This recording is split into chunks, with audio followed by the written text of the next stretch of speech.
Hey guys, today I couldn't trade due to me being in the university and having a mathematical exam, but I'm ready to backtest as shit as I promised today, so let's get to the chart, guys. I already marked out Asian session highs and lows and London session highs and lows. We are having Asian Asian session manipulation. I'm sorry, London session manipulation and reversal, and Europe potential continuation of the trend, but we shall see. Let's go on the 4 hour and mark out some points.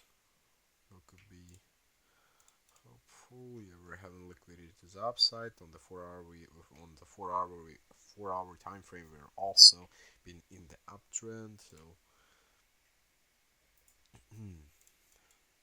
yeah, we're having those lows as well. On the Nasdaq, on the S&P, we're having no, we don't have anything on the Nasdaq. It's been leading the index on the bullish trend.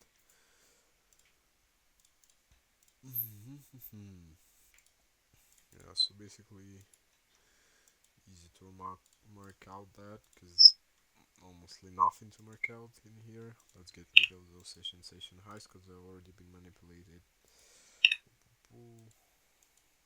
Yes, and already took that shit out on Nasdaq, so it is making a bearish S&P if it's important, but I still think that S&P is going to go up. Take this out, but we shall see. So I'm not gonna make any predictions before market makes its move.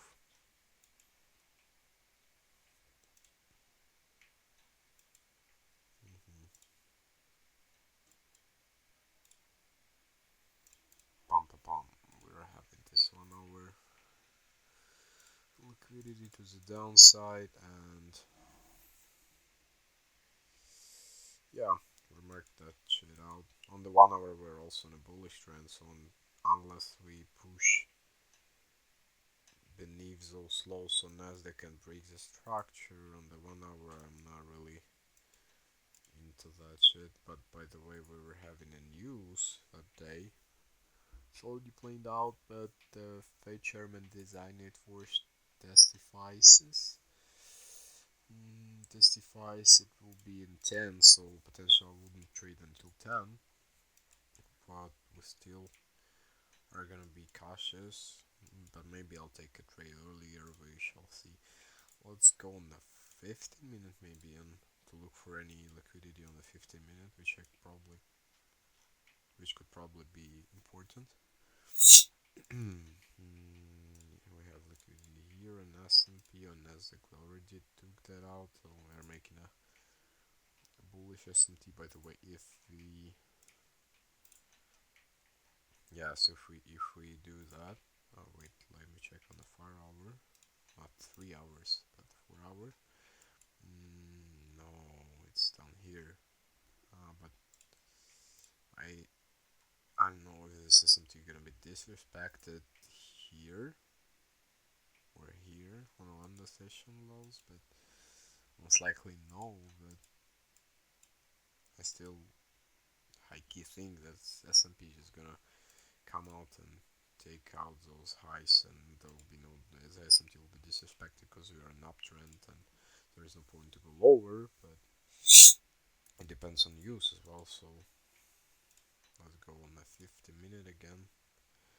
Yeah, that was one. Yeah, there is nothing to mark out on Nasdaq either. Only probably those highs.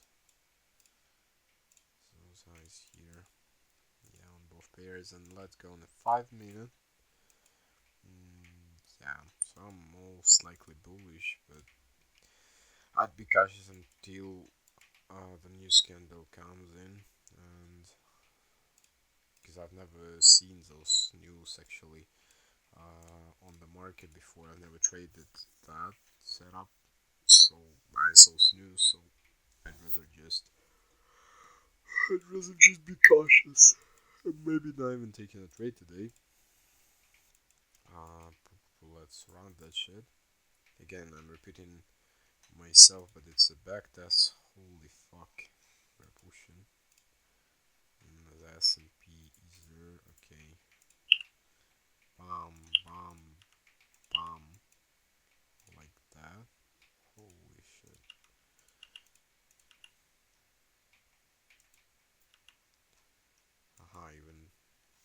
even Asian session lows. Yeah, so now I'm bullish. Did we take that out on the S&P? No, we didn't. But I still think. Oh wait, let me check the 50. Oh no, it's still been. Yeah, but I think it'll go bearish. Let me mark out that shit below. On the 50-minute, yes. Yeah, because there is nothing to mark out on 1 hour, so let's just go here. 50-minute. Boom, boom, boom. Okay. Bam, bam, bam, bam, bam, bam. Mm-hmm.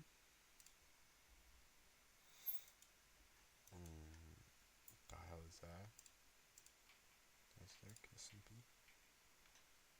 Okay, so okay, let mark that shit out as well on the Nasdaq. Bam, bam, bam, bam.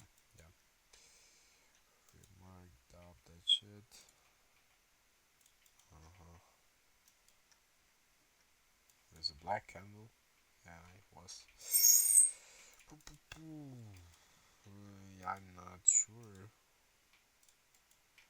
Maybe I'll wait. Yeah, I marked that shit out already. Sorry for getting too late, but yeah, we're pretty much bearish.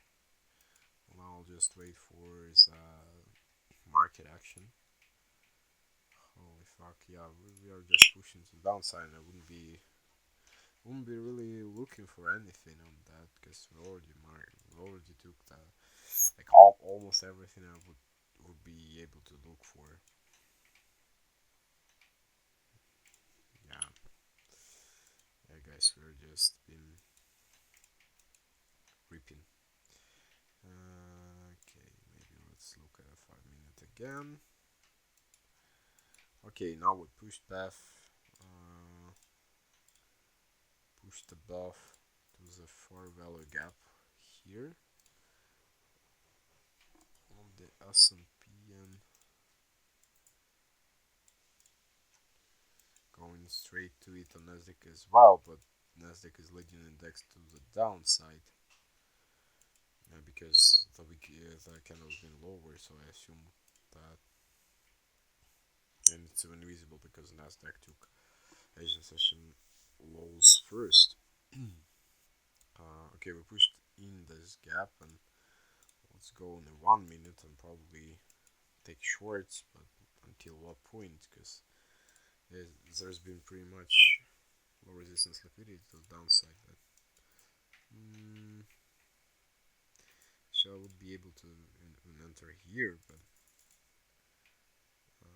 wouldn't be a fan of that idea because Nasdaq is S&P is printing out bullish still. I want to wait for a break of structure. There was no gap, so yeah, there is no point to even thinking of bearish things at the moment. Okay, we are breaking the structure to the upside like this. Maybe maybe we should go bullish on that, but not yet definitely because it is just one candle. 947. If it inverts this gap, then I'll assume. Yes.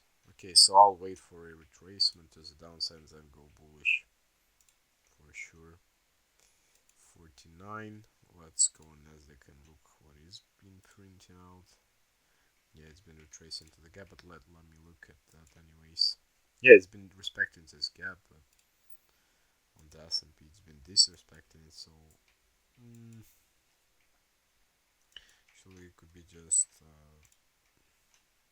S&T, after which Nasdaq will continue the move down, which is pretty much possible. I'll assume both cases, but yeah, we'll look on that gap now. Even though we disrespected that on S&P, we are making that S&T right now. It's been equal. I will look for it.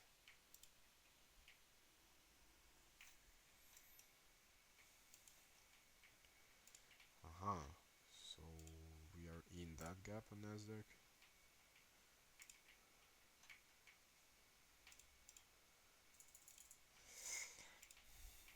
Yeah. If you break the structure, I'll go bullish on that. Yeah, I'm going bullish on the S&P because it's a leading index. Long beneath those, right? Not really safe one, but yeah, I think it's a good one. Maybe it would be better to go on Nasdaq and place my stop loss here, but I'm not really a fan of that because S&P is leading index, so I better enter on the leading index. And no, even here will be fire if we hit that. Okay.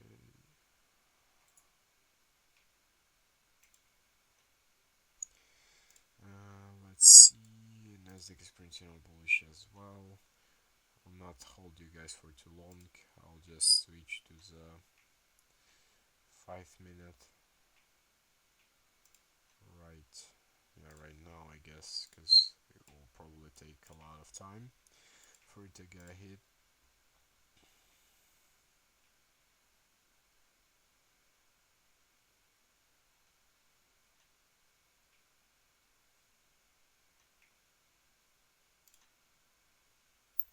Holy fuck, guys. Yeah.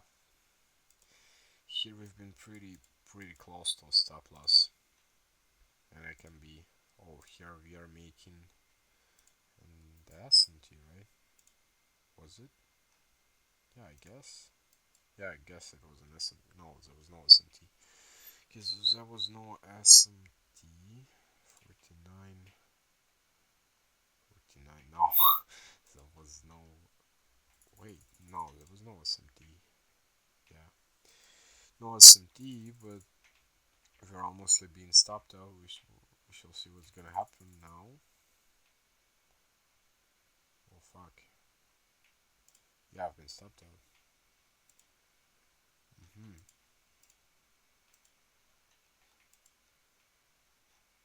Wait, what?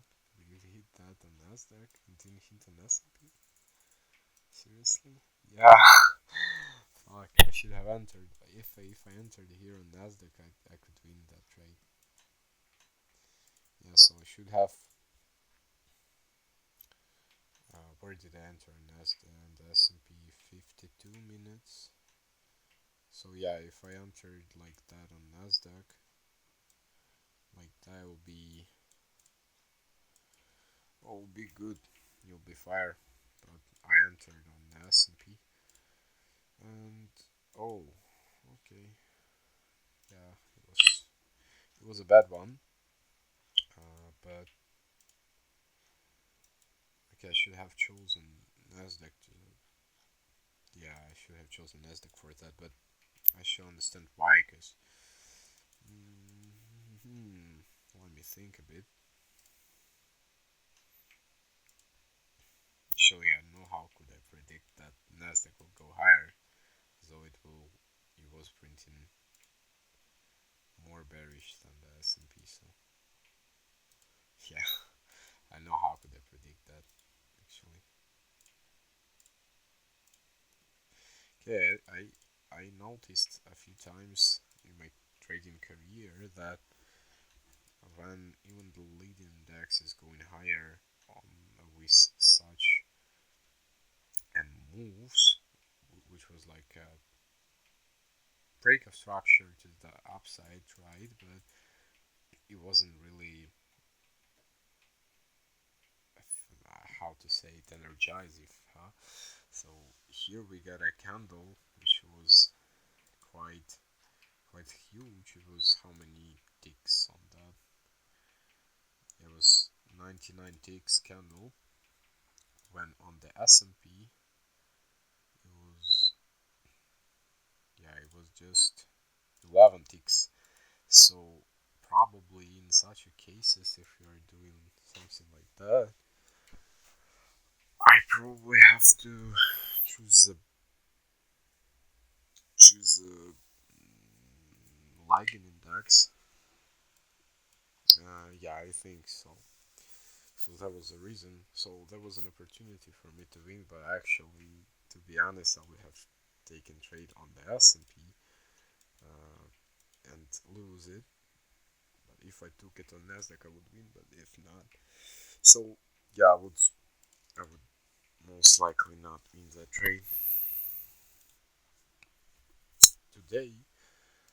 But if I chose Nasdaq, yeah, due to it just started to push in more energizably than it was doing on the S&P, and that should have been a sign for me to enter a Nasdaq or an S&P. Yeah, I think that was it.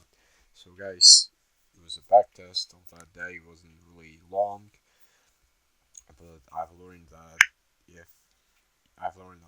that if uh, even if the lagging index, for example, to the upside, is starting to push more energizingly than the leading index, I would rather choose the lagging index next time if it does, because here it would play a bad joke with me.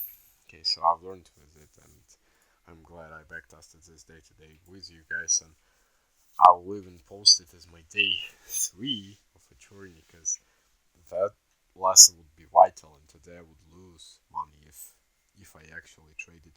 Simply not because of that setup, but because I chose the wrong confluence to trade on. So I would really take this lesson seriously, that to choose a leg index over the leading one if it starts to take advantage on the previous mentioned one. So okay guys, if you watched it fully, thank you for the watching, and as I promised, I've made a back test. Tomorrow I'll be trading as usual live, I mean on the live markets, and recording it on the video. So if you are waiting for that, see you guys tomorrow, and see you in the next video guys. Bye.